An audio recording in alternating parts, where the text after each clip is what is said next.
Muito bem, torcedor do Santos. Vocês devem estar aí se perguntando, né? Com a situação atual do Santos Futebol Clube, como que esse time vai reagir no Campeonato Brasileiro? 2 jogos, uma derrota e um empate, sem Neymar, com o time apresentando esse futebol ridículo que nós estamos vendo aí. E é sobre isso que nós vamos falar aqui em mais esse conteúdo do canal A Voz do Santos, o canal, quem tá aqui já sabe, né? Que dá voz aí ao torcedor santista, ao torcedor do Peixão. Não esquece de deixar sempre aquele like para fortalecer e ajudar a gente. Se inscreve aí no canal e ativa o sininho das notificações. Tá? Atingimos uma importante marca aí de 2.000 inscritos desde já. A minha gratidão, o meu abraço no coração de todos vocês que estão aí nos ajudando nesse engajamento, tá bom? Bom, vamos lá, galera. Falo desse time do Santos que amanhã à noite enfrenta aí o Atlético Paranaense fora de casa na Arena da Baixada, não é? E qual time que o Santos vai colocar em campo? Até agora, segundo informações colhidas, o pior do Santos possível, né? O pior time do Santos possível, porque muito provavelmente Gabigol será preservado, não vai atuar. E nós teremos aí que jogar com Tassiano, com Lautaro Dias.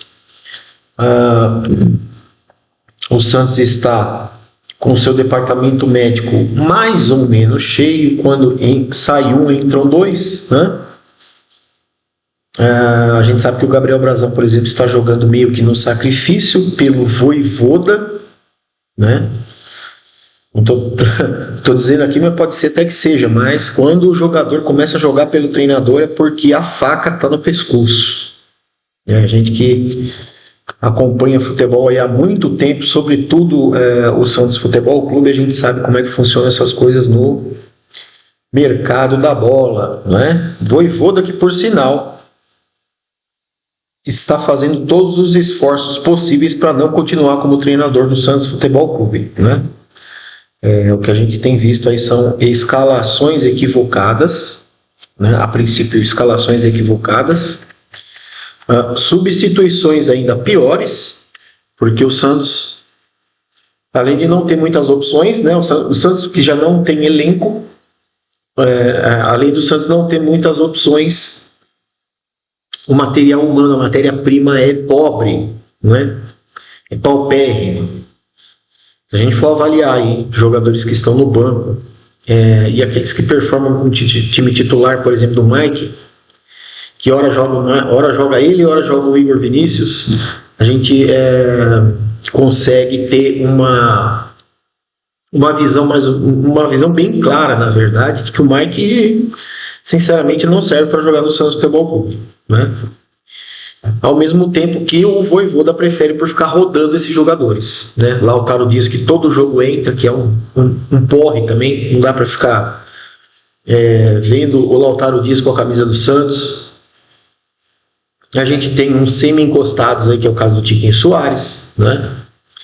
A nossa dupla de zaga é medonha, tanto que o Santos está aí em vias de enviar uma proposta ao Racing da Argentina, já que tentou o Sosa, só que é um jogador aí pela tabela FIP, né? Tabela FIP, o Transfer Market, no caso, é a tabela FIP do jogador de futebol, né?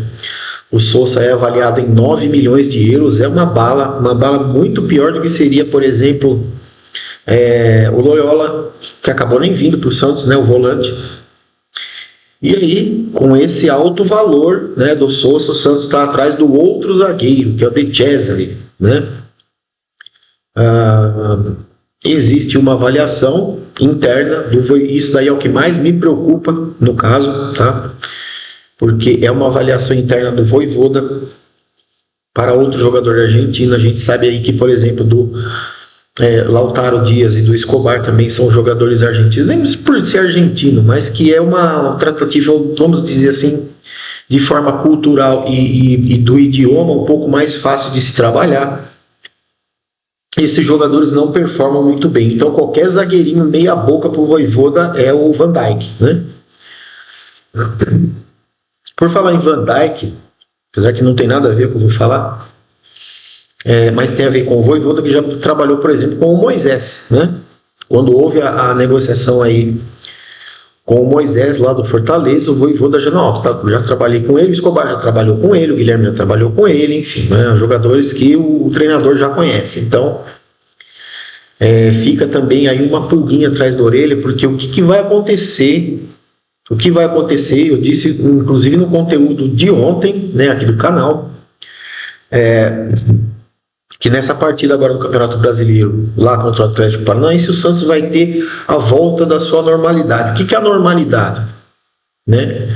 A normalidade é aquilo que a gente tem visto em jogos contra o Guarani, contra o Corinthians, contra o Bragantino, contra a Chapecoense, contra o São Paulo, contra o Noroeste, né, que o Santos venceu, mas não convenceu ninguém, pelo menos a mim, não convenceu em sentido nenhum.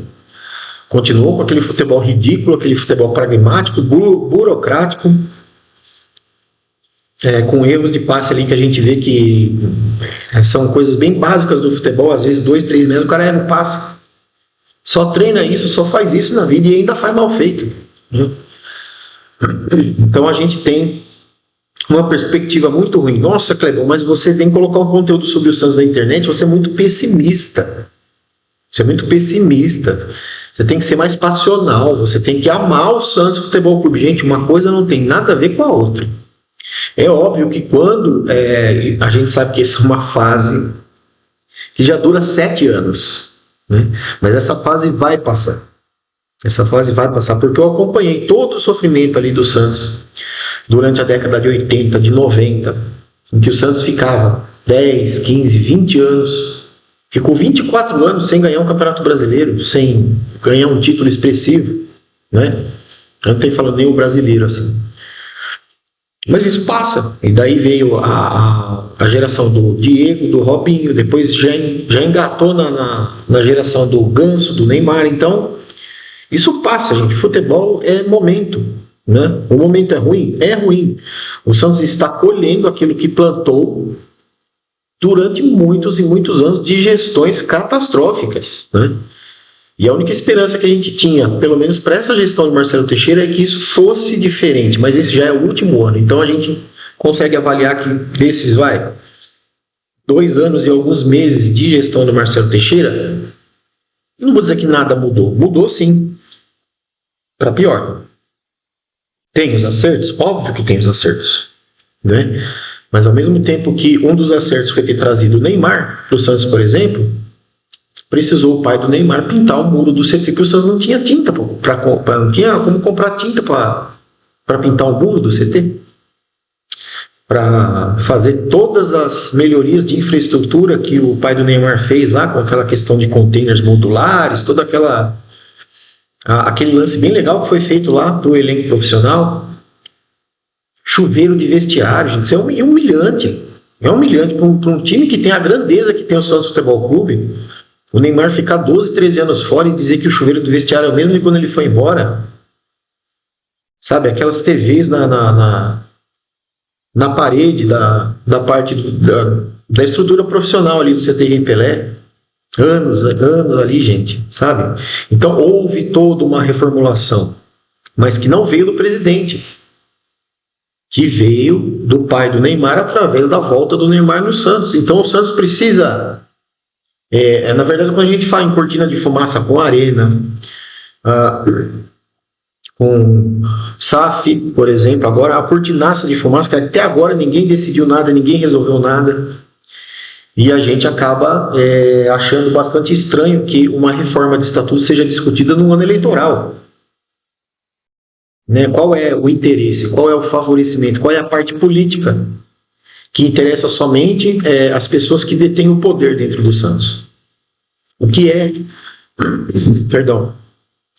oculto ao torcedor? Porque o torcedor é quem mais precisa saber dessas informações. Eu, você, né? E isso não é divulgado. Isso é um paradoxo, né?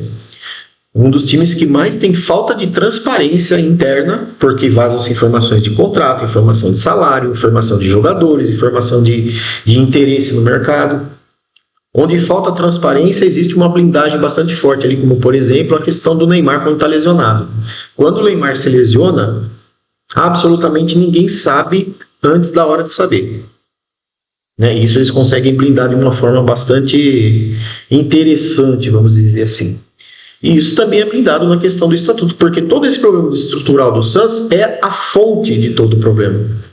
Porque isso, de uma forma, na visão macro, uma visão macro, olhando o todo, isso acaba interferindo dentro de campo, porque aí acaba o presidente contratando um treinador que apresenta um trabalho que o Vojvoda tem apresentado, contratando jogadores como o Cabadeiro, como o Bilal Brahimi, como o Yusuf Faindé, que nem jogou e já foi embora, não é?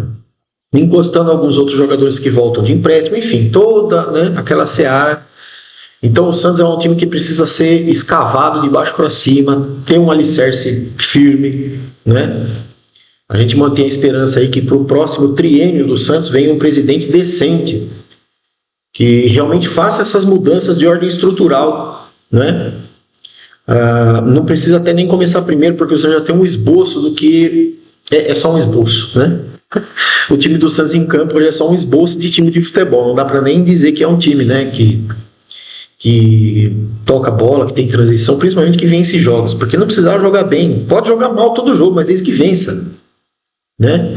É diferente você ganhar de 2-1 do Noroeste de Bauru, com todo respeito aqui, num confronto direto do campeonato regional, ou encarar o Flamengo do Maracanã tomando sufocos 100 minutos da partida e ganhar de 1-0, certo?